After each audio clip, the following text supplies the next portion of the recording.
nacionales e internacionales y especializada en Derecho Penal y Derecho Internacional. Esa sería la cuenta, señor presidente. Muchas gracias, secretaria. Hoy día tenemos viene a reemplazar al senador Rojo Edwards, el senador Kuchel. Muchas gracias por estar presente. Damos constituida formalmente la comisión.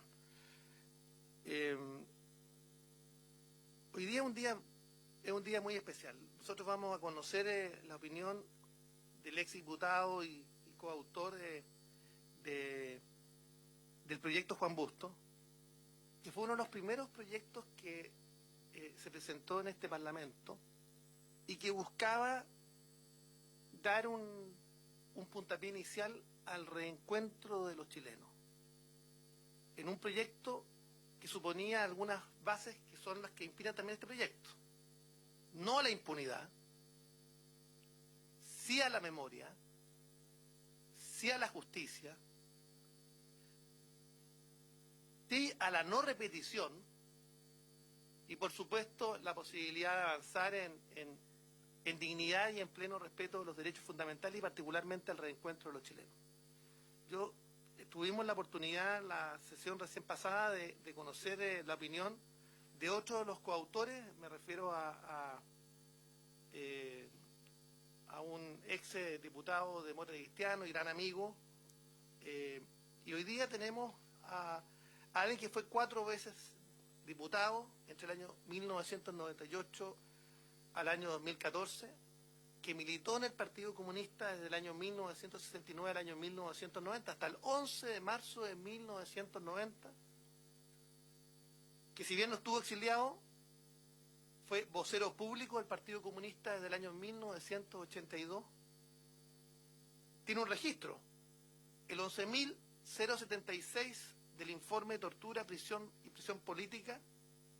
Es arquitecto, empresario de la construcción fue en su momento. Hoy día preside el Congreso de Ciudades, donde ha estado aportando desde el punto de vista de la visión urbanística y cómo las ciudades pueden ser condiciones de integración. Pero además estuvo en la escuela militar, Bernardo Higgins, el año 62, el 63 y el 64. Incluso cuando hubo un posible enfrentamiento con Argentina, Patricio Ales estaba dispuesto a morir por la patria y se ofreció como voluntario para poder combatir, si era necesario, para defender la soberanía del país en la zona sur, en el Bigle. Es un amigo, un defensor además de las causas justas, un defensor de la causa palestina. Y yo quisiera leer una frase de Pato, que está en su libro El perdón sin memoria, en una pregunta, respuesta a un general, y dice: mi cariño hacia el ejército de Chile es parte de mi propia identidad. Por eso cuando mi memoria se completa con los recuerdos más oscuros y dolorosos que nos hizo sufrir, yo me pido perdón a mí mismo para seguir queriéndolo. Patricio Ales Dipp. Pato, gracias por exdiputado y un hombre que cree en el encuentro de los chilenos, que está hoy día presente en esta Comisión de Derechos Humanos. Adelante, Pato.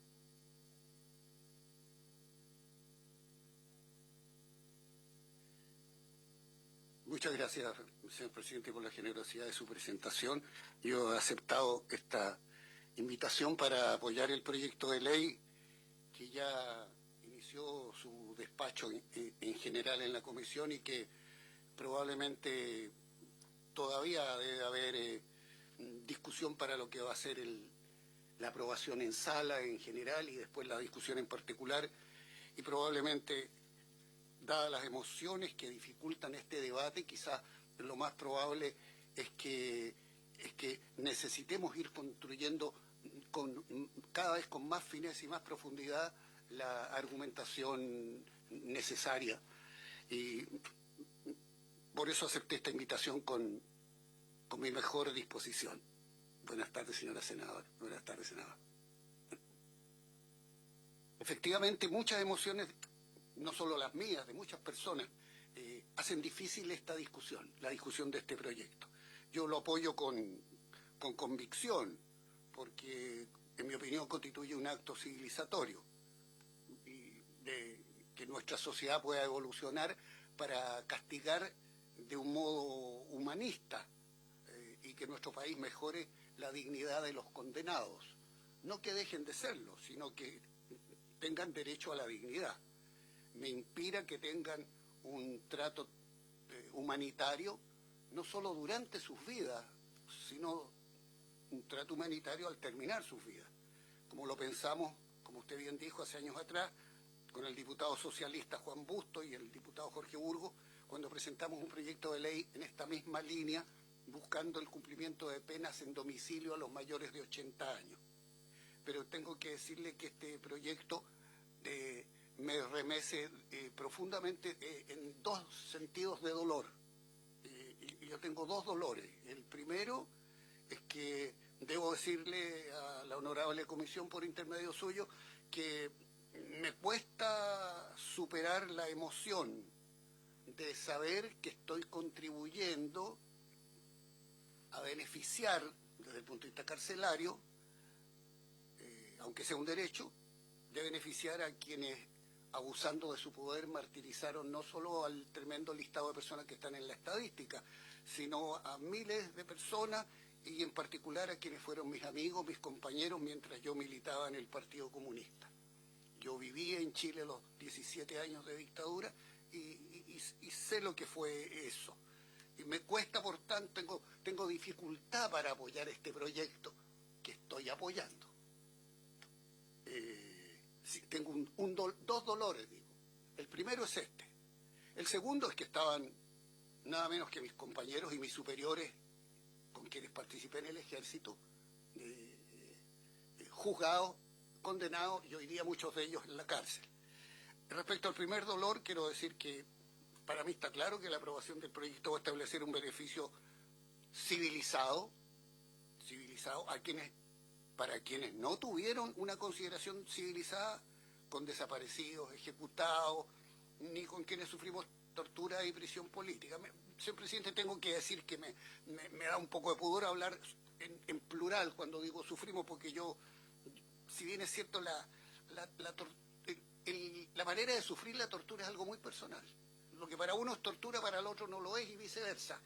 Y tengo que decir que esa experiencia y mis cortos meses en prisión, francamente lo considero insignificante comparado con los 28.000 personas con los cuales comparte mi nombre el informe Balich. Es decir, yo estoy en un informe donde yo no pedí estar.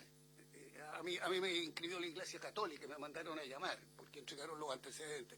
Y por eso digo que tengo un poco de pudor al usar el verbo sufrimos. Pero efectivamente tengo dificultad y me cuesta abordar este proyecto cuando hemos sufrido esa condición. Nos persiguieron con crueldad.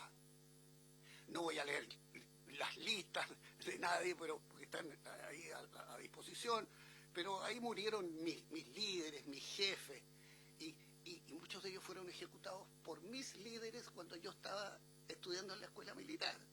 Ahí murió José Weibel, Enrique París, dirigente de nosotros cuando estábamos en la Universidad de Chile, Fernando Ortiz, el encargado nacional universitario del partido que nos dirigía a nosotros, el padre Estel Ortiz, Víctor Díaz, nuestro jefe nacional, personas con quienes milité por más de 20 años en dictadura.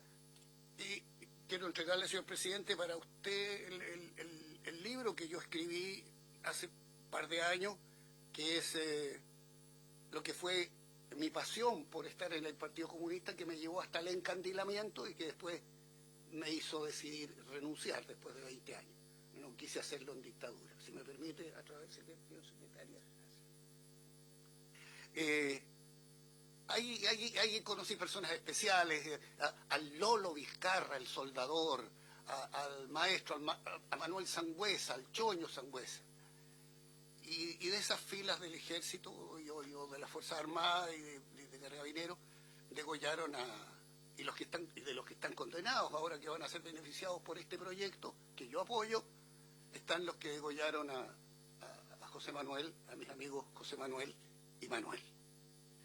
Mi segundo dolor, honorable comisión, por su intermedio, señor presidente, es que militares, compañeros míos, superiores, traicionaron el juramento a la bandera y a la ordenanza del ejército. Eran camaradas de armas y oficiales que yo admiraba como adolescente cuando me formaron militarmente y me llevaron a encariñarme más con el ejército. Un cadete, alguien que era cadete de mi tercera compañía, hace dos, 3 semanas acaba de ser condenado como torturador y cómplice del homicidio de mi compañero Juan Antonio Chávez en Temuco por el caso Polvorín. Mi teniente instructor fue condenado, no quiero dar nombres porque no tiene sentido que empiece a nombrar a quienes han hecho tal o cual barbaridad, pero quiero decir que me duele que mi teniente instructor, a quien yo admiraba, mi comandante de sección, está vinculado a la Operación Colombo de Argentina, esos falsos crímenes que se inventaron, que se supone que se habrían matado entre ellos, está mezclado en el asesinato del general Prats, en el montaje de los 38 y en el encubrimiento del asesinato de mi amigo arquitecto Luis Gendelman. Esos son oficiales que eran oficiales míos. Por eso me cuesta apoyar este proyecto, pero lo apoyo, porque lo considero bueno para el país. Y mi cariño al ejército, por lo tanto, en vez de atenuar mi actitud hacia los militares condenados, quiero decir que mi cariño al ejército me lleva a ser más duro con estos militares que cometieron este tipo de acciones. A pesar de eso, tal como usted lo mencionó, señor presidente, efectivamente, el año 79 me presenté porque salió un aviso convocando a los ex cadetes de la escuela militar para que formaran lo que se llama un batallón de oficiales de reemplazo, porque iba a caer probablemente gente en combate y nosotros tendríamos que asumir. Tuvimos formación militar, formación de combate durante varias semanas hasta que apareció la CNI y me sacó de la preparación de combate. Fue entre risa y dolor porque yo le dije que ya me habían explicado varias veces que no tenía derecho a vivir, pero nadie me había explicado que yo no tenía derecho a morir, que era para lo cual yo me estaba ofreciendo, a morir por mi patria. Cruzado por estos dolores, quiero decir que estos sentimientos y estas emociones las disuelve una cuestión de principio que ha inspirado mi vida política. Yo tengo la convicción que la lucha por la dignidad del ser humano es algo que debo mantener y trabajar a pesar de que me duela, porque esta es una tarea por la que asumimos muchísimos la política desde distintos partidos políticos. La lucha por la dignidad de las personas, un principio por el cual me incorporé de por vida a la política. Me enseñaron de niño a percibir la indignidad de la miseria, sin comprender más que eso era una situación indigna. Y la política me ofreció, como a tanto, la posibilidad de transformar la sociedad, de ir más allá de la caridad que me enseñaban mis curas, los padres franceses, y eso pasó que muchos de los que estábamos en el cristianismo terminamos cautivados por el marxismo, inclusive cautivados muchísimos sacerdotes. Eso explica lo que hicimos. El marxismo parecía racionalizar nuestros sentimientos, abrirnos caminos, dando biblioteca, perspectiva, filosofía, proyectos, en fin. El Partido Comunista, quiero decir, reconocer que aunque me desilusioné al punto de renunciar, durante mi vida militante yo sentí que el partido fortalecía mi compromiso por una sociedad más digna. Era casi una consigna. Se decía, luchamos por una sociedad más justa, por una sociedad más digna. Eso me quedó marcado. Lo decían las canciones, la filosofía, la doctrina, los libros, los documentos. Renuncié en 1990, pero no he abandonado este compromiso por la dignidad. Y estoy convencido que la lucha por la dignidad no puede ser solo para quienes son mis amigos.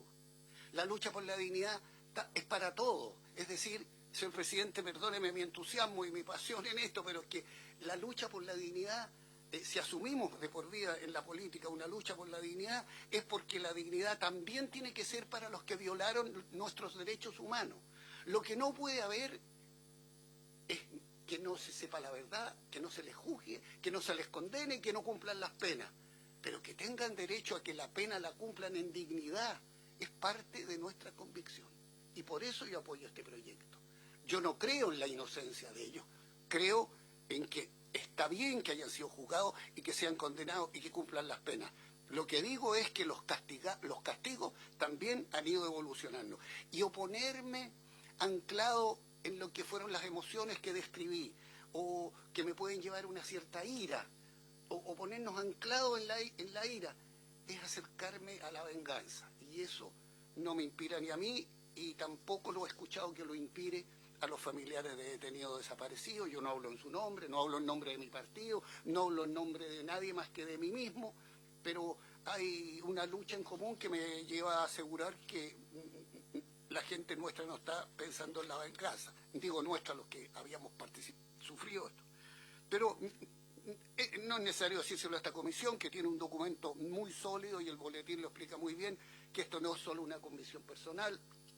Las sociedades organizadas ya abandonaron lo que hace 2000 años era lanzar a los culpables desde la roca Tarpeya en el Imperio Romano, condenarlos a las galeras, establecer los latigazos, perseguir a las personas que están sobre prisión, encadenar. Muchos estados fueron eliminando la ejecución como pena. Yo mismo aquí en este Congreso del 2001 recuerdo que haber aprobado con mi voto la eliminación de la pena de muerte para cualquiera, incluso para los que cometieron horrorosos crímenes. Ese fue un salto civilizatorio de nuestro país. Costó mucho. Había una oposición, en las encuestas era mayoritario de que no debía volarse la pena de muerte. Y la política decidió, entre todos nosotros, la idea que los castigos debían civilizarse también. Eso es parte de este proyecto. El mundo entero tiene cada vez más beneficios para el que está castigado, porque se entiende sobre todo. Yo no tengo, como arquitecto no tengo ninguna especialidad en el derecho, pero tengo experiencia física y real de lo que es la privación de la libertad, habiendo estado encarcelado, y puedo decir que el castigo es la privación de la libertad. Y si el castigo es la privación de la libertad, y usted le agrega además situaciones de indignidad por enfermedad, por edad, por distintos sufrimientos, usted le está aplicando castigo sobre el castigo. Y eso no es justicia. La humanidad ha avanzado, incluso otorgando. Fíjese que en el mundo entero uno escucha, y en Chile, que en todas partes ya en los últimos años, que sobre 60 años deben haber más cuidados, más prevenciones, más exenciones, más facilidades. ¿Y cómo no tenerlas cuando alguien cumple 80? Es decir, sí. Buenas tardes, señor senador. Un honor, si me permite decirlo, señor presidente, valorar su presencia. Entonces, si mi convicción se basa en el hecho de que la lucha por la dignidad no es solo para los que son mis amigos, sino que la lucha por la dignidad es para todos, incluso los que nos violaron los derechos humanos, eso quiere decir que la asumimos como un principio y no como una actitud de oportunismo.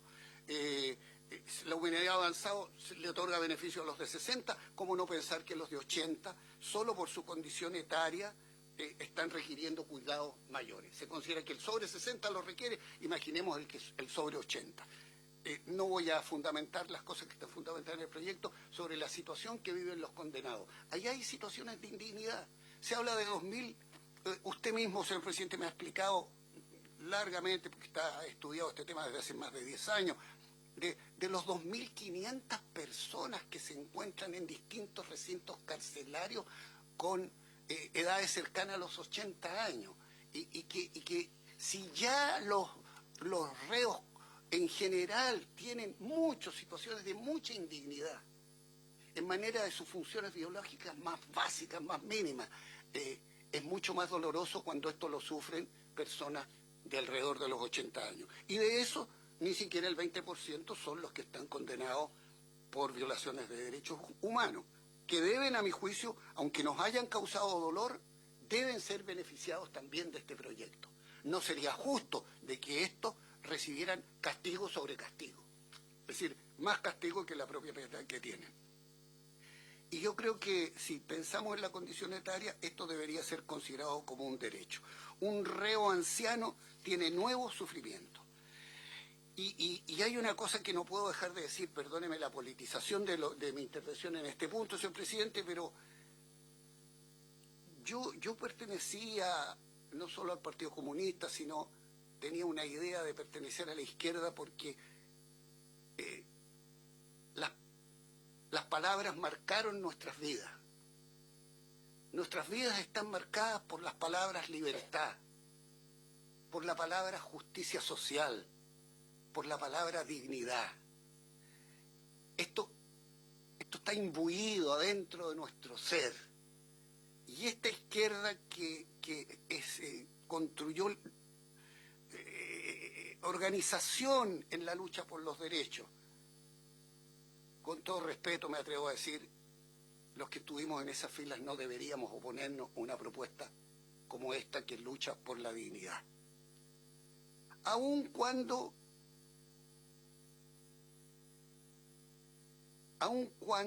izquierdas y derechas, en realidad al conquistar el poder en muchos lugares que considerábamos modelo, fueron atropellando las libertades y los derechos. O más bien al revés, justamente por eso mismo.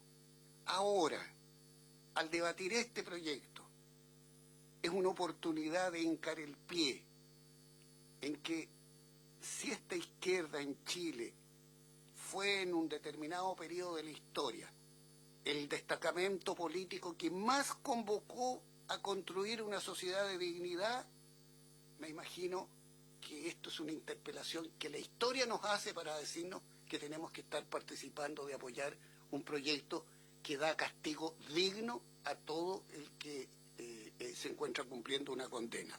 Y en este caso, lo que se refiere a lo que necesitan los que tienen más de 80 años. Permítaseme para terminar puntualizar para quien a veces me dice, y nos dijeron cuando presentamos el proyecto anterior, tú quieres perdonarlo. Mire, yo no sé, yo a lo mejor podría perdonar desde el punto de vista personal, pero en realidad nadie me ha pedido perdón. El padre Monte, el que epiloga mi libro, que es un opúsculo pequeño que traje para la comisión sobre el perdón sin memoria, si me permites, me dice en el epílogo, me dice, no estoy de acuerdo, dice, me epiloga el libro, me valora todo el libro, pero me dice, no estoy de acuerdo con lo que dice Patricio Ales porque no hay derecho a exigir que hay que perdonar solo al que pide perdón. Él dice, también se puede perdonar al que no pide perdón. Yo le dije, mire, eso se parece a Dios y yo estoy lejos de Dios. En realidad me cuesta mucho. Entonces yo digo, este proyecto no es un proyecto de perdón. Este es un proyecto que no elimina el castigo.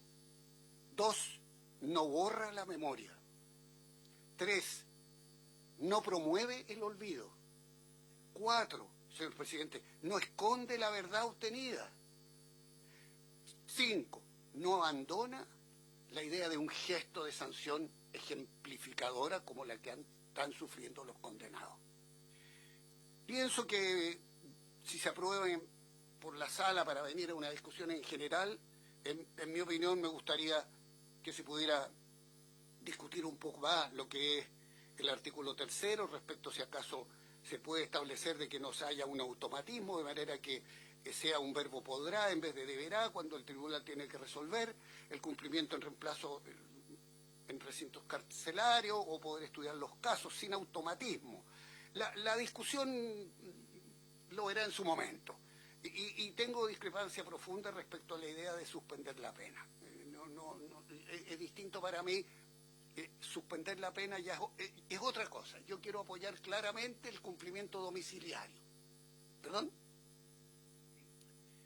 Claro, exactamente. Porque eso da veracidad a lo que yo estoy diciendo. Si no tendría que... ¿Me permite consultarle al senador Edwards? Por eso le pregunto si usted... Cuénteme. Si no le escuché bien lo que me dijo.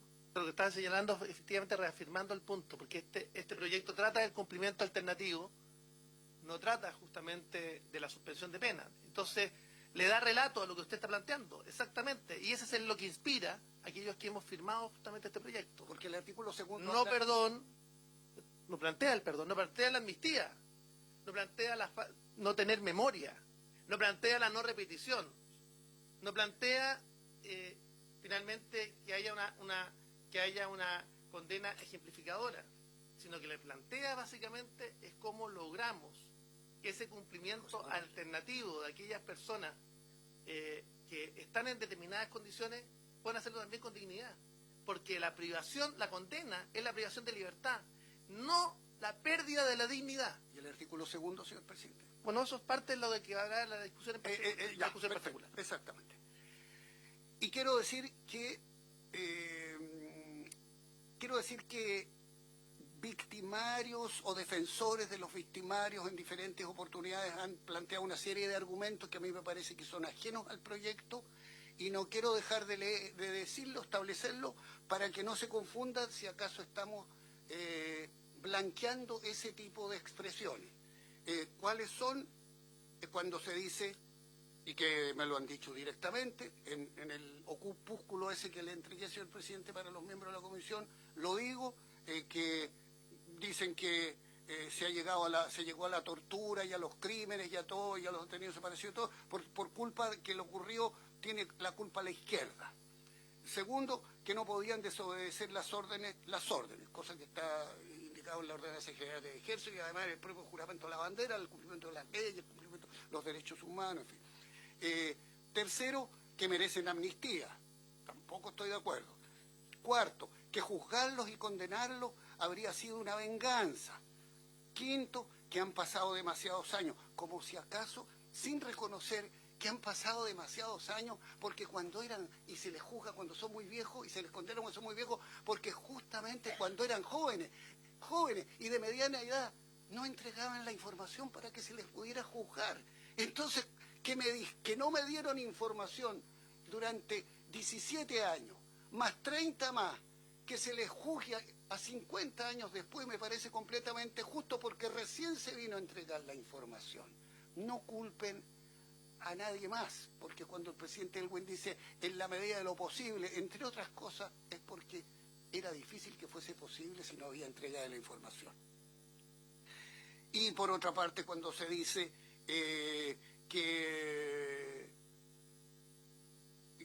tampoco que declaran no estar arrepentidos y que además que se declara que se sienten orgullosos. Yo digo, todas esas afirmaciones no tienen nada que ver con este proyecto. Este proyecto no lava ni asume este tipo de expresiones.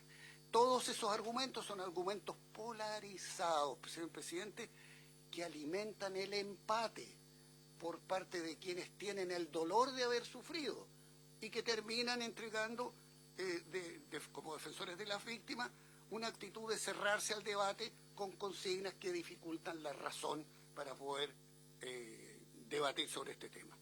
Este proyecto no propone indulto, este proyecto yo lo apoyo porque está antecedido de los siguientes hechos que son mi última media hoja, señor presidente. Le pido excusas si he abusado de la invitación. Por favor. Está antecedido por los siguientes hechos, no interpretaciones personales. Uno, se siguen investigando las denuncias. Este proyecto no clausura la investigación de denuncias. Que nadie diga, mire, después de este proyecto no se pudo investigar más. No es verdad. Segundo, se establecieron muchas verdades, a veces mezcladas con mentiras. Pero el país ha avanzado en la verdad, aunque todavía falta mucha información sobre los detenidos desaparecidos. 3. Se juzgó, señor presidente, a los acusados. Y nadie está diciendo al aprobar este proyecto que se terminan los juicios. Para que nadie diga después, esta ley, ¿para qué siguen juzgando si ya salió una? No, la ley está diciendo que pueden cumplir la pena en domicilio. 4. No se produjo la impunidad que temíamos. Durante años se acuñó la consigna de que no a la impunidad, porque se temía la impunidad. No está habiendo impunidad, excepto, señor presidente, la impunidad de la que gozaron los altos mandos de los militares que hoy día se encuentran condenados. Y más de algún civil que le ha endosado la dictadura y los dolores de la dictadura solamente a los uniformados. Quinto, se sigue condenando con prisión efectiva, con penas importantes. Sexto, siguen en prisión. 7, no tienen beneficios que otros reos tienen en otros recintos carcelarios, que están en otros recintos carcelarios, o que tienen otras penas tremendamente, por delitos tremendamente peligrosos. Y estos que violaron derechos humanos no tienen en general no tienen esos beneficios carcelarios. Este no es un proyecto de perdón de olvido, no oculta la verdad, la justicia y la memoria. Con este proyecto conquistaremos para nuestro país un avance civilizatorio. Yo creo, señor presidente y señores senadores, por el intermedio suyo le digo, señor presidente, que si aprobamos un proyecto así, Chile se puede mirar a sí mismo como un país mejor. Muchas gracias por su invitación, el de la comisión. Gracias, Patricio.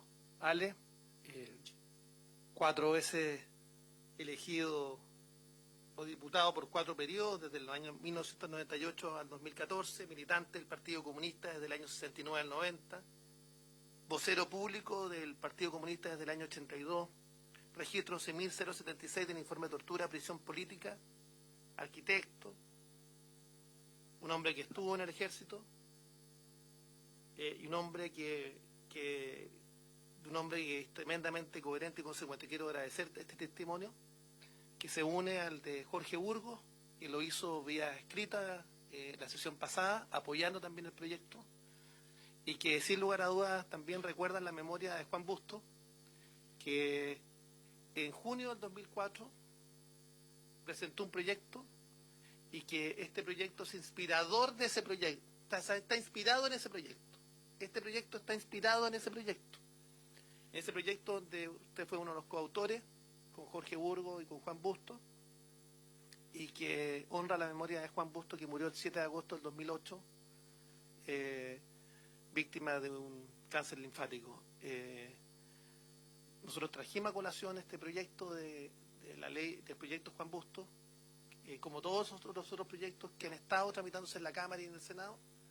Y, Patricio, queremos agradecer el testimonio, porque es un testimonio que se hace mirando y pensando el Chile en los próximos 50 años, que tiene que tener muy claro que la memoria, que la no repetición, que la verdad y la justicia, y que no a la impunidad debe ser una consigna, pero también el reencuentro entre los chilenos es urgente y necesario. Así que muchas gracias, Patricio, por la valentía de estar hoy día presente acá. No sé si algún senador quisiera, yo quisiera además señalar... ¿Debo retirarme, señor presidente? No, pues quisiera señalar... ¿Debo retirarme? Dame un segundo. No, yo quisiera señalar que pocas veces también tenemos tanta concurrencia en la comisión. Patricio, quiero agradecer a aquellos miembros, a aquellas personas que no son de la comisión que vinieron a escucharte, Patricio. Y eso habla también de que el testimonio también construye realidad, construye un relato y construye clima. Y por eso quiero agradecerte doblemente. No sé si algún senador quisiera hacer uso de la palabra, y si no, los juegos. Gracias, presidente. Quiero saludar a nuestro invitado. Lo escuché con atención. Y quiero valorar la exposición que ha hecho, la claridad conceptual. También la idea de que el castigo que uno le hace a la persona que comete el delito es la privación de la libertad y no la privación de la dignidad, que es un poco que le escuché. Entonces yo tengo 2 preguntas. La primera es, ¿qué gestos por el proceso de dolor que usted menciona, que quienes no vivimos eso porque no nos tocó, digamos, por edad o también por tradición política, qué acciones, qué gestos podemos hacer quienes estamos en otro sector, que no vivimos esto, para poder avanzar en una solución civilizatoria, pero tratando de hacerlo de manera que no implique tanto dolor a tantas personas? Eso es lo primero. Y lo segundo, que efectivamente estaba leyendo lo que mencionó de suspensión de la pena. Creo que si se va a tomar ese concepto tiene que revisarse. Lo que dice, pues, eso sí, es el tribunal deberá, a petición de parte o de oficio disponer la suspensión de la ejecución de una pena privativa de libertad. Habría que ver qué significan esas palabras para poder enmarcarlo dentro de lo que don Patricio nos comenta, pero creo que es un tema válido que en la discusión particular tiene que tratar para que se entienda exactamente qué es lo que estamos haciendo, ¿no? Y este proyecto yo entiendo que lo que hace es un cumplimiento alternativo de una pena, no cuestiona la pena o la existencia de la pena, sino que la forma en la cual esa pena se lleva a cabo. Este proyecto habla de esa relación con el cumplimiento. No cuestiona el proceso. No cuestiona. Pero pero por lo mismo eso va a ser parte de la discusión en particular, porque vamos a tener discusión en particular. Patricio. Muchas gracias por intermedio del señor presidente, senador José Manuel Edwards, por la pregunta. ¿Qué gestos podemos hacer? Mire, no estaba preparado para una pregunta como esa, pero la experiencia de la reparación del dolor que usted invoca efectivamente permite decir nada menos que aplicar la misma receta que define Hegel cuando dice el reconocimiento del motor de la historia. Y yo durante muchos años, el senador Insulza y yo lo sabe, decíamos que la lucha de clase era el motor de la historia. Y ese era el momento de ensueño cuando salimos de los colegios católicos y entrábamos al marxismo para cambiar el mundo. Yo ahora creo que el reconocimiento es el motor de la historia. Y creo que si gestos importantes son el reconocimiento a determinados ciudadanos que han sufrido y que hacen una contribución al Chile de hoy en distintos ámbitos. Y que sepan que se les reconoce su dolor y su capacidad de reincorporarse a la sociedad sin ánimos destructivos, sino con ánimos constructivos. No solo en la política, en todos los ámbitos de la vida social y de la vida del país. Hacer gestos de reconocimiento, no digo que se eliminen las pensiones, pero vale más que una pensión. A mí, lo digo, ¿cuál fue la experiencia? Me convocaron en el regimiento WIN, con el regimiento formado en el año 2000 y tanto, y el comandante en jefe del ejército me puso la insignia de reservista distinguido de la sociedad chilena por mi contribución, según él, en la tarea de la política, de la cual él discrepaba porque no pertenecía a mi fila.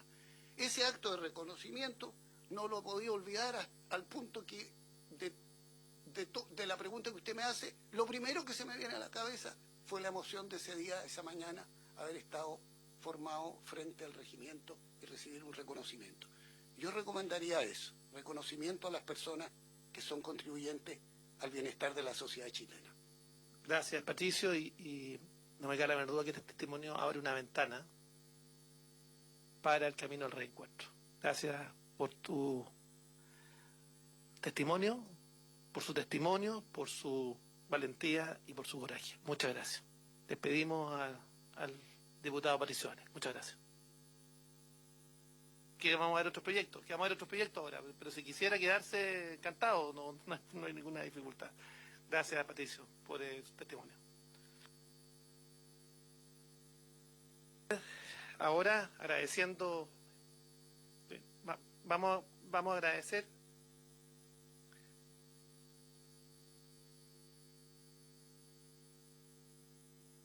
pero vamos antes a estudiar el proyecto de ley de que concede nacionalidad por gracia al ciudadano italiano señor Guido Castaña, iniciado en moción de los honorables senadores Proboste, los señores Araya, Chaguán y Proens, boletín 17.763-17. Cuenta la señora secretaria y luego vamos a dejar con la intervención a la senadora Proboste y lo vamos a votar inmediatamente. Y luego... Gracias, presidente. Como dice el nombre del proyecto, el objetivo de él es conceder la nacionalidad chilena por especial gracia al ciudadano italiano, señor Guido Castaña. Está originado en una moción de la senadora Proboste y los senadores Araya, Chaguán y Proens. Está en primer trámite constitucional para su informe en general y en particular. En cuanto a los fundamentos del proyecto, señalan que el padre Guido Castaña, nacido el 4 de junio de 1967 en Italia, ingresó al seminario desde temprana edad y completó su formación teológica en su país, siendo ordenado sacerdote el 22 de febrero de 1997 en Padua, iniciando un camino de servicio pastoral que años más tarde lo llevaría a establecer un vínculo permanente con Chile y la región de Atacama.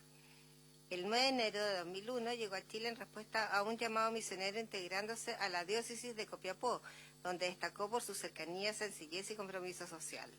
A partir del 2002 asumió mayores responsabilidades pastorales, impulsando programas comunitarios y brindando atención a sectores vulnerables de la región de Atacama, especialmente en Tierra Amarilla, junto a los trabajadores temporeros de la fruta. Con el transcurso del tiempo, el padre Castaña fue designado vicario pastoral de la diócesis de Copiapó y párroco de la parroquia San José Obrero, funciones que actualmente desempeña junto al servicio de la parroquia San Francisco. Su nombramiento reconoce su liderazgo en la formación de agentes pastorales, la organización de actividades litúrgicas y la coordinación de iniciativas comunitarias orientadas al fortalecimiento de la fe y la solidaridad en la región. Asimismo, ha sobresalido en la atención de emergencias, colaborando en el 2010 con la entrega de ayuda humanitaria en zonas afectadas por el terremoto del Centro Sur y posteriormente la organización de redes de apoyo durante los aluviones en Atacama. Su labor pastoral se caracteriza por integrar la dimensión espiritual con un profundo compromiso social, impulsando programas de apoyo a migrantes, acompañamiento a familias en situación de pobreza y actividades de formación ciudadana y comunitaria. Durante la pandemia brindó acompañamiento a sectores vulnerables, sosteniendo familias afectadas por las pérdidas de sus seres queridos. Con más de 25 años de sacerdocio, su figura se ha consolidado en Copiapó y en la región de Atacama como un referente de esperanza, unidad y servicio desinteresado. Su labor ha trascendido el ámbito parroquial, fortaleciendo valores de justicia, dignidad y solidaridad en la comunidad. Su ministerio se ha caracterizado por integrar la fe con el compromiso social, promoviendo la cohesión comunitaria, el apoyo a familias en situación de vulnerabilidad y la respuesta organizada frente a emergencias, especialmente en contextos de catástrofes naturales. Su testimonio y acción han dejado una huella perdurable en la vida espiritual y social del norte de Chile. Se tiene conocimiento de que el padre Guido se encuentra incardinado en la diócesis de Copiapó y ha manifestado su voluntad de permanecer en nuestro país. En atención a su destacada trayectoria, sus autores estiman que reúnen los méritos suficientes para otorgársele la nacionalidad chilena por especial gracia, en reconocimiento a su ejemplar vocación de servicio, a su contribución significativa en el desarrollo espiritual y humano de la comunidad atacameña y a su testimonio como extranjero que ha hecho de Chile el centro de su misión pastoral y de vida. Muchas gracias, secretaria. Queremos dejar a la principal impulsora del proyecto, la senadora Proboste, que junto al senador Provence han acompañado justamente esta solicitud a esta honorable comisión. Adelante, senadora Proboste. Bueno, muchas gracias, presidente, estimados colegas. Quiero referirme hoy a la figura del padre Guido Castaña, que muy bien ha hecho referencia la secretaría de esta comisión. Él, si bien es cierto, nació en Italia, ya lleva más de 2 décadas en nuestro país, particularmente en la región de Atacama, en donde ha hecho de nuestra región su espacio permanente de misión. Desde que llegó a nuestro país el año 2001, él se ha ganado el cariño, el respeto de la comunidad, trabajando con aquellos que enfrentan mayores necesidades, con los temporeros, con los trabajadores agrícolas, con las familias más vulnerables, con las comunidades que también se han visto afectadas por las catástrofes naturales que han azotado nuestra región. Personalmente me correspondió no solo ver, sino que admirar el trabajo, el despliegue del padre Guido en situaciones de aluviones, tanto el año 2015 como el año 2017, siempre acompañando en lo espiritual, pero también en el apoyo material a las comunidades. Hoy él es vicario de la pastoral de la diócesis de Copiapó, además es párroco de la iglesia San José Obrero de la ciudad de Copiapó y se ha convertido en un referente muy importante de la cohesión social, de la esperanza para todos quienes vivimos en la región, y por eso que creemos que el padre Guido encarna con mucha claridad los méritos para que a partir de su trayectoria pueda obtener la nacionalidad de Chile por gracia, porque él además ha sabido no solo llevar un ministerio de fe, sino un servicio y un compromiso social a nuestra región y a nuestro país, y por eso que de manera muy transversal, tanto a ambos senadores de la región de Atacama, el senador Provence y quien habla, hemos invitado y agradecemos al presidente de esta comisión que también sea integrante, al igual que el senador Pedro Araya, de la presentación que hacemos a esta comisión para que se le pueda otorgar la nacionalidad por gracia al padre Guido Castaña. Compartimos los méritos del padre, señor Guido Castaña, para recibir la nacionalidad por gracia, y pongo en votación el proyecto. Señora secretaria, en votación. Senador Rojo Edwards, ¿cómo vota el proyecto? En general y en particular. A favor. Senador Van Rosselberg, ¿cómo vota?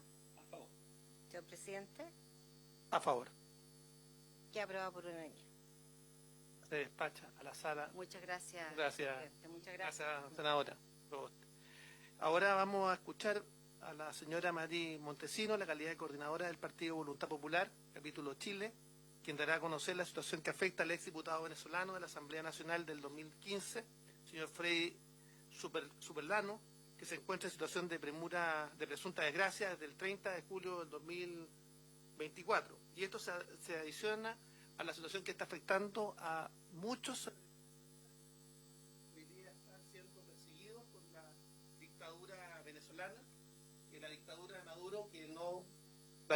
Maduro que no cesa en vulnerar sistemáticamente los derechos del pueblo venezolano, pero también de sus líderes políticos, y en ese contexto no solamente hacernos parte de la situación que aflige a don Freddy Superlano, donde yo me quiero invitar a que puedan presentar los antecedentes ante la Comisión de Derechos Humanos de la UIP, de la Unión Interparlamentaria, de la cual formo parte, que estaremos resolviendo cerca de 880 casos, con incluso facultades de concurrir y hacernos parte en los lugares de detención de aquellos parlamentarios que han sido vulnerados en sus derechos.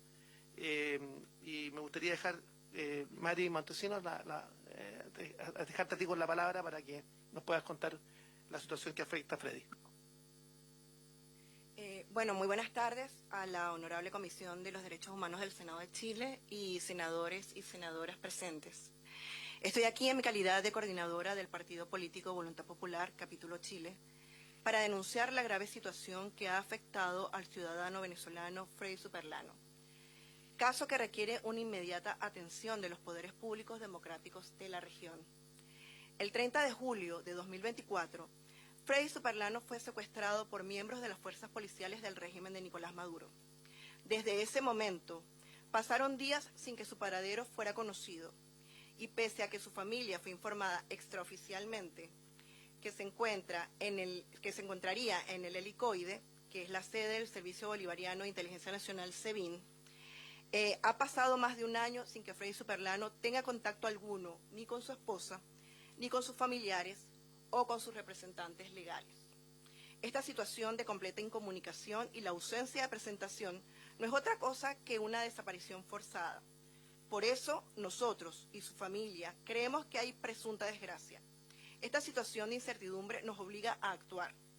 Por ello, solicitamos el apoyo de esta honorable comisión para interceder y requerir una fe de vida real, verificable y comprobable del dirigente político Freddy Superlano.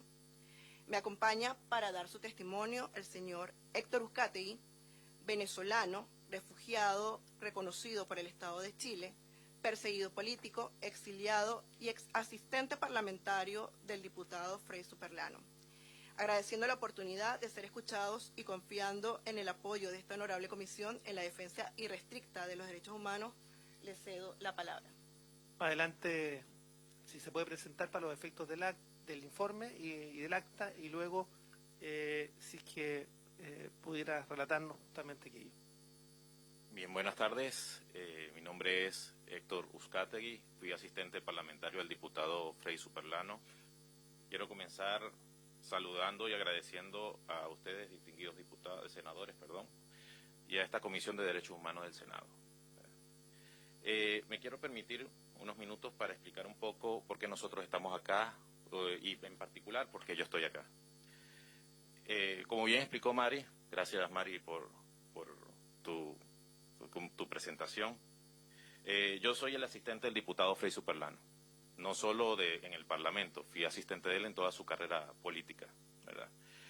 Y más allá de conocerlo como diputado, yo hoy puedo decir que Frei Superlano es mi hermano fraterno. Él ha logrado inspirar a muchas personas de mi estado Barinas y de todo el país, cosa que se vio reflejado en cómo nosotros ganamos las elecciones, no solo de diputado en el 2015 con una amplia votación, sino también como candidato a gobernador, que también le ganó al hermano del fallecido presidente Chávez, y quiero también mencionar que también le ganó al candidato Arriaza y a toda la cúpula del PSUV en la misma tierra de Chávez en Barinas, ¿verdad? Pero yo no quiero convertir esto en una conversación política, porque no tiene que ver con política el día de hoy. Nosotros estamos hoy acá por una cuestión humanitaria, porque hoy al diputado Frei Superlano no solamente le están violando sus derechos humanos, que ya viene desde hace mucho tiempo sufriendo, sino que también le están violando sus derechos procesales. Hoy cumple el diputado Frei Superlano más de un año y un mes, donde fue secuestrado por organismos que nadie sabe de dónde eran, porque ya es común que viene una camioneta sin patente, se bajan unos caballeros armados y todos tapados con su cara, nadie se adjudica quién se lo lleva, y después que Aurora, su esposa, durante más de un mes fue a las morgues a ver si estaba muerto, a las cárceles a ver si estaba preso, siempre le dijeron que nadie lo tenía, y en la 15ª vez que fue al Helicoide, el centro de tortura más grande del país, le dijeron sí, aquí lo tenemos. Entonces mi pregunta es, nosotros tenemos que quedarnos tranquilos porque le dicen los actores del régimen, aquí lo tengo, porque están en las manos de ellos, las manos donde ya han muerto más de 20 presos políticos a los cuales ellos dicen que se suicidaron. Nosotros hoy tenemos que quedarnos tranquilos pensando en que están en las manos de unos de sus captores, donde se les mueren a ellos mismos las personas. Yo creo que para nosotros es muy difícil aceptar esto. Entonces también me surge otra pregunta, que es lo más delicado de todo este caso. Tenemos que acostumbrarnos a que desaparezcan las personas. Tenemos que acostumbrarnos a que se suiciden las personas en manos de sus custodios. Tenemos que acostumbrarnos a que haya tortura en las cárceles de Venezuela a las personas que de alguna manera disieden del partido de gobierno. Yo creo que es muy difícil para nosotros acostumbrarnos a eso. Me niego a que todos nos acostumbremos a que cosas como esta tengan que pasar. Recientemente, ya va a cumplir un mes que José Riera fue también secuestrado bajo el mismo esquema, un dirigente político nacional, que lo interceptaron, se lo llevaron, y hoy los familiares de José Riera han hecho lo mismo que hizo Aurora.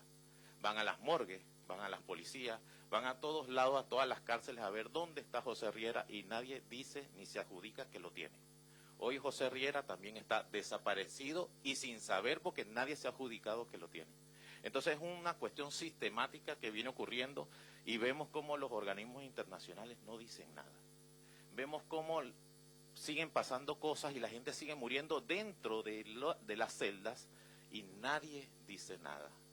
Nosotros hoy, mira, no venimos a pedir, y parece irónico, pero yo no vengo a pedir, Mari no viene a pedir libertad para Frei Superlano. Sería algo pretencioso de nuestra parte, porque en primer lugar Frei Superlano no debería, ni ningún preso político, estar preso. En primer lugar, Frei Superlano, el diputado Frei Superlano, ni ninguna de las mujeres, más de 40 mujeres que hoy también están presas, deberían de estar presas, porque ellos no cometieron ningún delito. Y además que sería pretencioso de mi parte pedir y creer que el régimen venezolano liberaría a Frei Superlano. Yo vengo a pedir hoy, junto con Mari, una fe de vida real, verificable, de que el diputado Frei Superlano está vivo. Porque yo, que vengo hoy no a hablar como político, sino a hablar como una persona que fue torturada, que fue presa política, que sabe de primera mano lo que el régimen es capaz de hacer en tu mente y en tu cuerpo, que cada vez que recuerdo lo que pasaba conmigo y cómo mi hija sufría fuera de una celda para que me liberaran, eso es lo que me tiene aquí, eso es lo que me tiene aterrado. Esta pregunta que todos los días nos hacemos, si Frei Superlano está vivo o está muerto, porque Leopoldo López, que en el 2012 hizo muchas alocuciones, llamó a la gente a la protesta y dijo que el 23 de enero no se conquistó solo y nos animó a los venezolanos a reconstruir la democracia. Él fue procesado injustamente y fue condenado a 14 años de prisión. Pero de Leopoldo hay una diferencia. De él hacían videos, de él permitían que entrara la esposa. Y siempre estuvimos pendientes de que Leopoldo estaba bien. ¿Y qué hizo hoy Freddy Superlano para impedir durante más de un año que alguien lo vea? ¿Qué le hicieron hoy a Freddy Superlano? Freddy Superlano fue mutilado. Háganse esa pregunta. Mira, la peor cosa que usted se imagine que el régimen puede hacer dentro de una cárcel, eso pasa. Yo lo viví. Yo estoy aquí como protagonista de eso por todo lo que me hicieron a mí y que todavía hoy no lo logro superar. Cada vez que yo hablo de esto me quiebro, mi familia se asusta, vivimos en terror, inclusive estando aquí en Chile, y sé de lo que estoy hablando. Entonces, por eso yo puedo hoy, con profunda tristeza y con mucha firmeza, pedirles a todos ustedes que sean la voz de lo que hoy no pueden hablar. Pedirles a todos ustedes que intercedan ante los organismos internacionales para poder obtener lo mínimo que cualquier persona debería, y es saber si Freddy Superlano está bien, si Freddy Superlano está vivo. Hoy la mamá de Freddy Superlano, la señora Marlene, se encuentra muy dedicada de salud y no es para menos. Ella tiene más de un año pensando si su hijo en verdad está vivo y nadie lo sabe. Entonces, no me queda más nada que decirles a ustedes, mis distinguidos senadores, que también el silencio mata. Y yo no estoy dispuesto a callar, yo no estoy dispuesto a dejar morir a Freddy Superlano. Muchas gracias. Gracias, Héctor, por tu testimonio. Contarte, Héctor y Mari, que nosotros hemos accionado, tenemos acción ante la Corte Penal Internacional en contra de la dictadura de Maduro. Estamos persiguiendo las responsabilidades. Defendimos para que se esclarezcan todas y cada una de las condiciones de la muerte del teniente Ojeda. Pusimos a disposición de la familia un abogado que investigó los hechos y por supuesto yo quisiera pedir un acuerdo de la comisión para que podamos remitir un oficio ante la Comisión de Derechos Humanos de la UIP para que pueda investigar los antecedentes no solamente de Freddy Superlano, no solamente de José Riera, sino también de Bayo, el diputado Bayo, que fue perseguido, filmada esa persecución, arrestado, que no hubo pruebas de vida durante muchísimo tiempo, que está en el helicoide y que su familia todavía no lo puede ver. Entonces me gustaría que pudiéramos remitir justamente un oficio, primero a la Cancillería para que haga las consultas al régimen venezolano, también que podamos enviar los antecedentes también a la Organización de Estados Americanos, que podamos remitir también los antecedentes, vuelvo a insistir, a la Comisión de Derechos Humanos de la UIP para que se vayan esclareciendo, y también que se remitan los antecedentes ante la Corte Penal Internacional para que se adjunten a las causas en las que estamos iniciando, esperamos la justicia, para que el dictador Maduro finalmente asuma las consecuencias de sus actos. ¿Les parece a la comisión? Senador. Yo no soy parte de esta comisión, adhiero absolutamente al acuerdo, saludar a Héctor y a Mari. Sé que estamos en el límite del tiempo porque estamos iniciando la sala y necesitamos escucharlo con cripto, a quienes aprovecho de saludar, pero aparte de adherir a su propuesta de acuerdo, presidente, agregar expresamente lo que pide Héctor y Mari, ¿no? Que se dé una prueba de vida. Que yo creo que eso específicamente es muy importante, que se pueda dar una prueba de vida de la situación del diputado Freddy Superlano. Gracias. Edwards. Bueno, primero estoy muy impactado por su testimonio, por su intermedio, presidente. Lamentamos lo que le ha tocado vivir y lamentamos lo que están sufriendo los venezolanos en general con la dictadura que está en el poder. Yo sí, quiero ver la forma de que la Cancillería, no sé muy bien cuál sería el mecanismo, presidente, pero que pida una prueba de vida y que el rótulo de lo que se envía a la UIP y a los organismos que vayamos a enviar sea lo que esto entiendo que nuestro ordenamiento jurídico es, una desaparición forzada y Dios no lo quiera, pero es un detenido desaparecido. Entonces, que el lenguaje que se utilice sea el lenguaje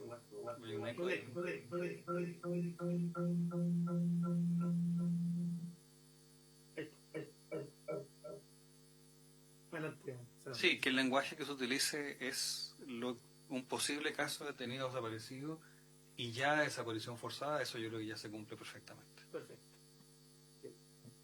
Muchas gracias, Mari, muchas gracias.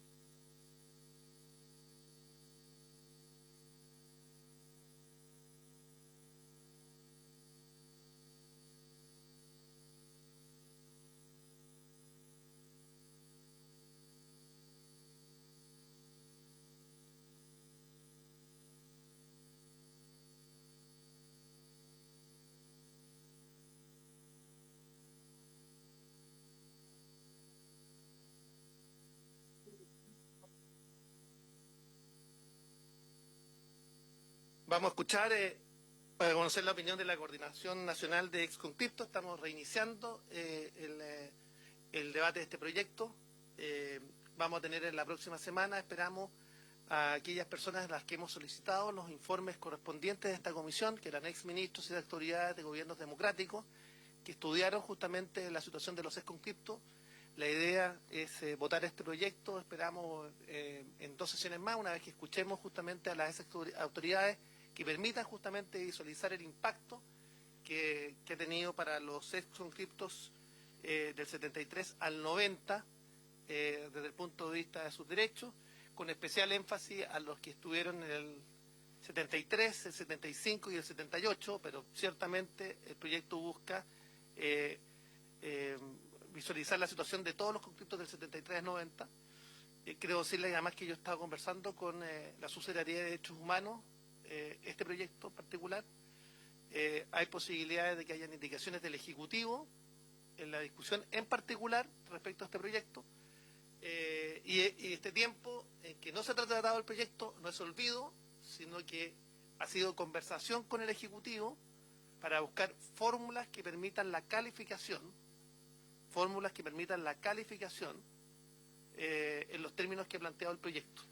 Entonces, ya estamos en condiciones de reiniciar, en un par de sesiones más, votar el proyecto para que se vaya a sala y luego en la discusión en particular esperamos que el Ejecutivo pueda acceder a algunas de las propuestas que hemos hecho para que finalmente este no sea un proyecto meramente declarativo, sino que sea un proyecto en el que podamos avanzar justamente en la reparación en que yo he estado por lo menos trabajando y comprometido desde que era diputado el año 2006. Dejo entonces con la palabra a los exconscriptos señores Rubén Cornejo, Luis Franqui, Raúl Maldonado y Luis Burgos, que hoy día nos acompañan. Adelante, dejo la palabra. Buenas tardes, presidente. Se le agradece a la comisión por recibirlo una vez más y ver y caratular el tema nuestro de los exconscriptos. Yo quiero ser enfático en algo que quiero hacer un comentario relacionado al tema nuestro, que es el por qué se activó el tema de los exconscriptos desde el Ministerio de Justicia sobre las carpetas. Años atrás, yo me permití realizar una grabación en televisión, en prensa, donde declaré testimonio físico de lo que vi, de lo que me tocó hacer y las actitudes con otros compañeros más de la época.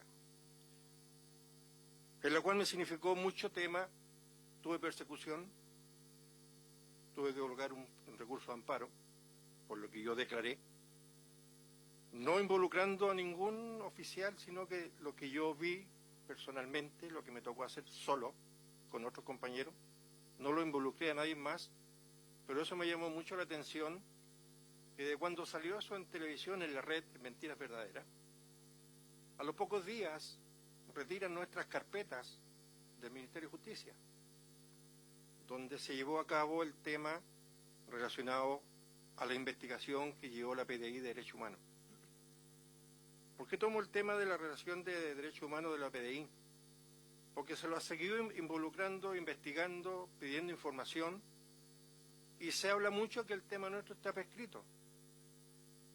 Y si esto lo reabrió la PDI de Derechos Humanos, para nosotros no está prescrito. Sigue una lucha en coherencia a lo que nosotros estamos realmente buscando, verdad y justicia para nuestra gente. Que sea el reconocimiento de esta comisión, donde el proyecto de ley elaborado por el senador, uno de los que está presente, el senador Hugo, que era acá, ver las posibilidades de que este proyecto siga un buen camino y tener esa veracidad y el compromiso para nuestra gente que llevamos por años buscando este reconocimiento de víctimas, porque siempre se lo ha catalogado que somos nosotros víctimas, no victimarios. O sea, hay catalogaciones que son distintas de víctima a victimario y siempre se lo ha catalogado de distintas formas. Por eso que esperamos que esta comisión, encabezada por usted, presidente Chaguán, se logre obtener, como vuelvo a decir, verdad, justicia para nuestra gente.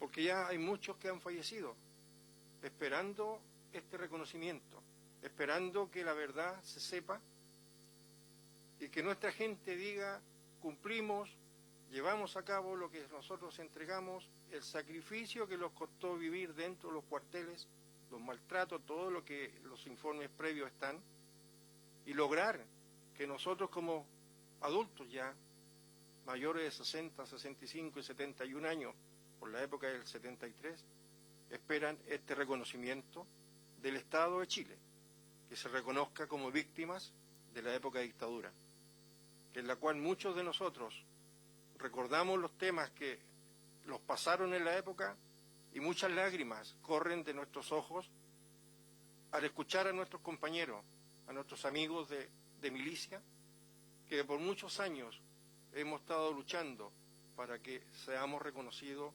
realmente en esta comisión y por el Estado de Chile. Gracias, presidente. Muchas gracias. Voy a pedirle, antes de que puedan seguir con el uso de la palabra, dejar también al senador Walker que pueda hacer uso de la palabra. Muchas gracias, presidente. Yo no soy parte de esta comisión, integré esta comisión de derechos humanos con mucho honor y cariño. Agradecer la exposición de la Coordinadora Nacional de Ex-Conscriptos. Yo efectivamente soy coautor de esta iniciativa junto al senador Gastón Saavedra, recuerdo, y otros integrantes de esta Comisión de Derechos Humanos. Son varios proyectos de ley que se han presentado. Y se han funcionado. Y se han funcionado, y son innumerables los proyectos de resolución que aprobamos tanto en la Cámara como en el Senado, pidiéndole a los distintos gobiernos patrocinar esta iniciativa y reconocer a los ex soldados conscriptos como víctimas de violación a los derechos humanos. Yo lo único que me atrevo a pedirles es que pueda haber unidad entre las distintas organizaciones. Yo me alegro que exista una coordinadora. Hemos hablado con distintos dirigentes, usted, presidente, le ha pasado lo mismo, de la Cámara, que exista unidad de propósito, todos persiguen la misma causa. Es absolutamente legítimo que hayan distintas agrupaciones a nivel nacional. Yo me he reunido mucho con los soldados conscriptos, particularmente en Ovalle, que está muy bien organizado. Así como hemos puesto este proyecto en tabla, lo vamos a apoyar. Yo lo único que me atrevo a pedirle a esta coordinadora es que coordinen a las distintas agrupaciones y sean una sola voz, porque creo que una de las razones por las cuales no hemos llegado a puerto es porque ha habido una fragmentación, y eso no es bueno.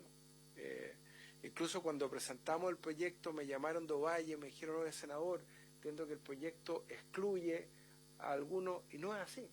El proyecto es muy claro, son todos los ex conscriptos entre el año 73 y el 90. Como bien ha dicho el presidente, hay una preocupación particular por las víctimas del año 73, 74, a quienes además se les extendió unilateralmente el periodo de vigencia del servicio militar, que fueron víctimas de violaciones a los derechos humanos atroces, los que estuvieron siendo sometidos a trabajos forzados para construir la carretera austral, por ejemplo, y otros. Pero lo único que yo me atrevo a pedirles en esta sesión, que es pública, es unidad de propósito entre todas las agrupaciones que existen a nivel nacional, para que de una vez por todas podamos avanzar. Gracias, presidente. Muchas gracias, senador Walker. Y esta ha sido una causa que estamos comprometidos y que la vamos a sacar adelante antes que termine este periodo legislativo. Yo además voy a dejar el Parlamento y yo espero que, tal como espero hacerlo con el otro proyecto, este también sea otro de los proyectos que yo termine tramitando en este periodo. Adelante. Gracias, señor presidente, por su intermedio, señor presidente. Ojalá Dios quiera sea así, que antes que termine su periodo quede esto zanjado. Justamente, señor... Ay, se me olvidó su nombre, disculpe. Senador Walker, disculpe, señor. Sí, efectivamente, aquí hoy día hay dos organizaciones. Está el señor Rubén Cornejo, está por otro lado el señor Luis Burgos y la Coordinadora Nacional. Nos unimos fuerzas las tres organizaciones para hacer una sola voz, de Arica a Punta Arenas. Lo que sí nos preocupa a nosotros, con todo respeto, señor presidente, que se nos están falleciendo personas. En el último 3 meses, la última reunión que tuvimos en la Comisión de Derechos Humanos, ya teníamos 12 fallecidos.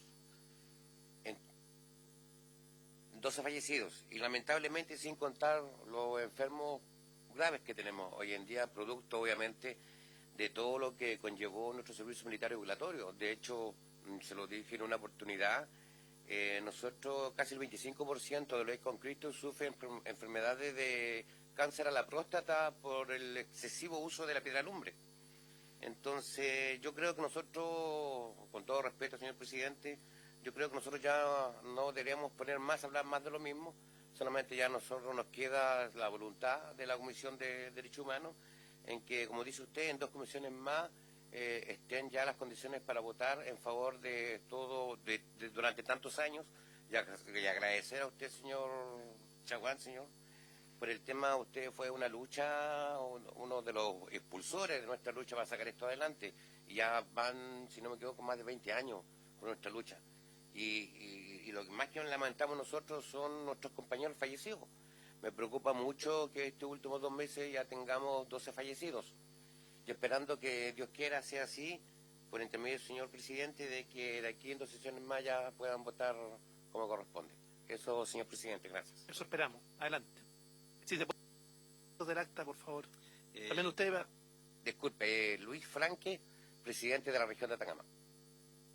Rubén Cornejo, presidente Centro Norte Sur. Luis Burgos, presidente de la Agrupación Temuco. Bueno, presidente, nuevamente le damos las gracias por haber puesto en tabla nuestro tema, que es una lucha que llevamos bastantes años. También al senador Walker, porque también ha sido uno que nos ha ayudado durante estos años con respecto a buscar una solución al problema que aqueja a miles de conscriptos que nos tocó cumplir con nuestro servicio militar. Escuchaba muy atento el proyecto de ley que presentaba el diputado Alex, y la cantidad el interés que se le puso en escuchar ese proyecto de ley, de la dignidad que deben tener las personas. Nosotros llevamos 19 años tratando de que el Estado de Chile también dignifique la labor que cumplimos nosotros los conscriptos. Nosotros servimos a la patria, nos obligaron a cumplir por una ley constitucional. Y esa lucha yo creo que así como se plantea y se reconoce, y el interés que hubo de otros parlamentarios en esta sala, también me hubiese gustado que también esté ese interés de escuchar el sufrimiento de miles de conscriptos que nos tocó cumplir en el periodo 73-90. Es por eso que le pido, presidente, que ojalá, por el bien de miles de conscriptos que están a lo largo de todo el país atentos a esta transmisión, que podamos tener una respuesta concreta de esta comisión para que ojalá pueda ser votado lo antes posible y tener una respuesta. Yo creo que la mayoría de los desconscriptos a nivel país a lo mejor no han tenido el contacto directo con ustedes, a quienes nos han ayudado, pero saben quiénes son las personas que realmente han puesto nuestro tema en distintos proyectos de acuerdo, proyectos de resolución. Así que yo creo que ojalá que con la misma emoción que presentó el diputado Ale su proyecto, ojalá que también sea recibido y percibido por todos ustedes también el dolor que existe en miles de desconscriptos, el tiempo que nos tocó vivir en nuestra conscripción. Y creo que la dignidad también de los conscriptos también tiene que hacerse valer.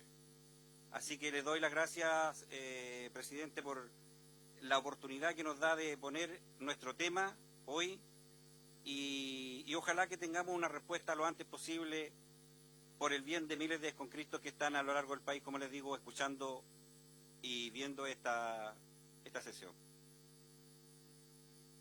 Se agradece, Luis, y yo tuve la oportunidad de estar en Colina y me encontré con un grupo de 6 exconscriptos que me decían que no sabían por qué estaban ahí.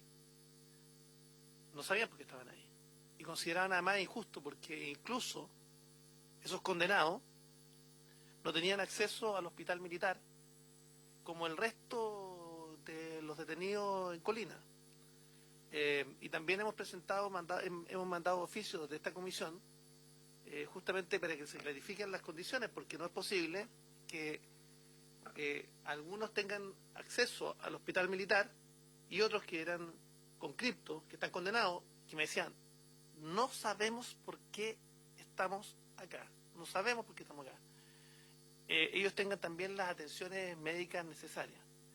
También me tocó recorrer el país de Arica a Punta Arenas, entregarle a los conscriptos del 78 las medallas por haber dado la vida, si fuese necesario, para defender la soberanía del país. 15.000 medallas entregamos en un reconocimiento que tampoco ha hecho el Estado de Chile. El Estado de Chile ha estado completamente ausente.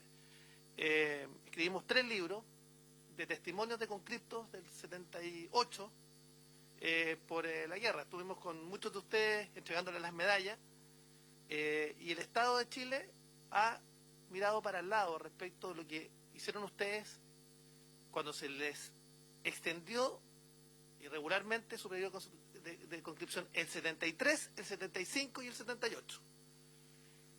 Con daño previsional, con conscriptos que se han suicidado, con conscriptos que perdieron miembros de su cuerpo, extremidades de su cuerpo. Entonces yo les quiero decir que este es un tema que nosotros y el senador Walker que habla vamos a seguir luchando y vamos a pedir también que se pusieran todas las mociones, porque hay otras 2 mociones de otros parlamentarios para que cuando votemos en 2 sesiones más este proyecto, una vez que escuchemos justamente las autoridades, podamos también que todos los autores de iniciativas legales que están tramitándose en el Parlamento, y le voy a pedir a la secretaria que después nos acompañe justamente los boletines, para pedir justamente la fusión de los mismos, y podamos votar todos los proyectos conjuntamente. Adelante, para terminar. Muchas gracias, presidente. Mi nombre es Raúl Maldonado, presidente y vocero de Coordinación Nacional. Bueno, adherirme a las palabras de Luis Burgo, mi compañero de lucha en este tema, en que sí necesitamos que se nos dignifique y que ojalá se nos escuche con mucha atención cuando nosotros venimos acá a tratar de que este proyecto avance. Nos costó un montón lograr simplemente que fuera admisible este proyecto en el Senado. Y desde ahí en adelante la lucha para colocarlo en tabla, ya que la comisión anterior no tuvo la capacidad o no fuimos recibidos de buena manera para poner este proyecto en conocimiento de todos los senadores. Para nosotros es fundamental, estimado presidente, de que esto pueda avanzar a la brevedad, ya que el tiempo pasa y este no se detiene y finalmente cada vez somos menos, pero están quedando sus viudas, están quedando sus hijos, y nosotros queremos que finalmente, tanto como se escucharon los otros proyectos, también nosotros seamos escuchados. Me salta una duda de que hacer gestos de reconocimiento, y me colgué de las palabras del diputado Ale, es calmar el dolor vivido entre toda la conscripción del año 1973 a 1990. El sufrimiento fue brutal. Ustedes no se imaginan lo que eso ocurrió. Ustedes lo tratan como un tema de simplemente de trabajo forzado, carretera austral, el tema del 78 con Argentina, pero hubo mucha tortura. Hubo muchos lugares de tortura para ser conscriptos que no adherían al gobierno o que no adherían al oficialismo del minuto. Y es por eso que para nosotros, los conscriptos, es fundamental que este proyecto de ley avance, se apruebe y por fin, tal como usted dice, presidente, tengamos al menos una respuesta del Estado. Y ojalá, ¿no es cierto?, tal como usted dice, que ha estado en conversaciones con el Ejecutivo, podamos avanzar y a lo mejor ir un poco más allá. Pero por ahora, para que nosotros, por lo menos, tengamos una respuesta del Estado, que se apruebe este proyecto de ley y el reconocimiento. Y si es así, que vaya y que pueda ir acompañado de los otros proyectos de ley que hemos presentado, sería genial. Señor presidente, muchas gracias. Esa es la idea. Este proyecto va a ser aprobado por esta comisión, pero para que siga su trámite legislativo necesitamos también hacer eco respecto de otros parlamentarios. Lo interesante es que estos proyectos han sido, y por qué es tan interesante fusionarlos, porque hay parlamentarios de todas las bancadas que han firmado este proyecto, y es importante que todos se sientan parte de esta política pública de reconocimiento, como bien se ha dicho. Además quiero decirles que quiero excusar al resto de los senadores que tuvieron que bajar para dar quórum en la sala, porque efectivamente tuvimos un problema. Si usted empezó la sala, entonces teníamos un problema que si no había quórum teníamos una dificultad. De hecho se dilató el inicio de la sala porque había muchos parlamentarios que estaban en respectivas comisiones. Así que, para terminar, adelante. Sí, señor presidente, solamente podemos avanzar en la próxima comisión del martes 26 para poder escuchar a las personas que usted requirió en la reunión anterior. Sí, para eso eso es lo que acabo de señalar. Van a haber dos comisiones que vamos a citar. No, la próxima sesión tenemos semana regional. A las 12, la subsiguiente, martes 2 de septiembre. Así es, comenzamos con las audiencias. Vamos a hacer dos sesiones para escuchar a las audiencias.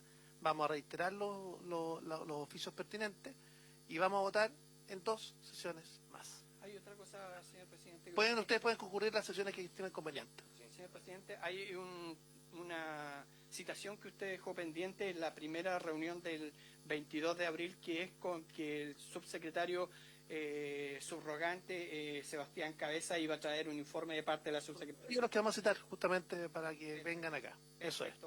Eso. Habiéndose cumplido el objeto de la sesión, se disculpe. Quiero referirme a un tema que usted tocó de la gente que está en Colina 1. Personalmente yo me hice presente con ellos, donde tengo uno de los que están ahí que pertenece a la organización nuestra de la Comuna de Maipú, de apellido Sandoval. Ellos me hicieron a mi entrega el historial completo, que el por qué ellos fueron detenidos, procesados y encarcelados, donde salen los testimonios de cada uno de ellos, donde hablan que las personas que los encausaron reconocieron que ellos dieron la orden no con Cristo. Son 7 hojas donde ellos relatan todo lo que sucedió al interior de Paine. Buen Paine, en esos sectores, porque en ese sector donde ellos los condenaron por la matanza que hubo para allá, por la famosa quebrada de la Chada y otras quebradas más que hay por ahí. Por eso también me gustaría hacérselo llegar, para que también lo tengan acá en la comisión. Y lo vamos a acompañar a los dos proyectos en cuestión que están siendo tramitados. Ya no se cumplió el objeto de la sesión, esta se levanta. Muchas gracias.